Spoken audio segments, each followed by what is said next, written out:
तेरा कलाम रहेगा कायम पहाड़ जब ना रहे खुदाया, तेरे मुंह की एक बात भी टलेगी ना चाहे कुछ भी हो। तेरी मान दिए है जिंदा सोने से भी कीमती, मेरा दिल ये दे गवाही है ये किताब अजीम। नाज़िल करे अपना कलाम, शिकस्ता दिलों को सुकून मिले, तारीकी दूर हो मेरी राहें रोशन कर।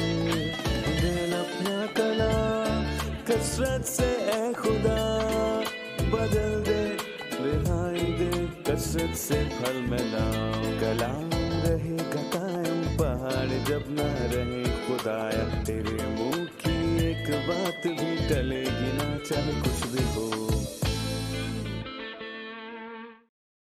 अजीज नाजरीन, मैं अयाद ज़रीफ आप सब देखने वालों को हमारे रोज़ के बाइबली मुतालिया प्रोग्राम की इस नई किस्त में खुशामदीद कहता हूँ। इस प्रोग्राम में हम बाइबल मुकद्दस की तमाम किताबों यानी पैदाइश से मुकाशवा तक हर सोमवार से जुमा रोजाना मुताला पेश करते हैं। सबसे पहले मैं खुदा के खादिम भाई यूसुफ रियाज को स्टूडियो में खुशामदीद कहता हूँ। बहुत शुक्रिया भाई, क्या हाल है आपका? मैं बिल्कुल ठीक खुदा हूँ, आपको बरकत दे। आपको भी। साथ ही हमारे दीगर मेहमानों को भी खुशामदीद। भाई, हमें पिछली किस्त के बारे में थोड़ा सा बता दें और आज 7वें बाब का मजमून क्या होगा? अहबार की किताब का पहला हिस्सा खुदा के पास आने के ताल्लुक से बात करता है, इसलिए पहले 7 बाब कुर्बानियों के ताल्लुक से हैं। 8, 9 और 10 बाब कहानत के ताल्लुक से बात करते हैं और 11वें बाब से लेकर 15वें बाब तक पाकीज़गी के बारे में बताते हैं और फिर 16वें बाब में अजीम कफारे का दिन है।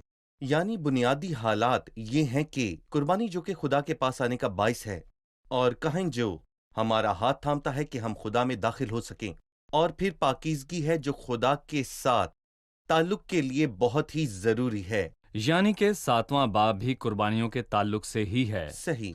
हमने किताब के तारुफ के दौरान कुर्बानियों के ताल्लुक से बताया था, लेकिन हमने पिछले बाब में बताना शुरू किया कि कुर्बानियों का कानून क्या है। हमें कुर्बानियों की इस शरह के ताल्लुक से बताएं जिसके ताल्लुक से हमने बात की, और इस बात का मजमून क्या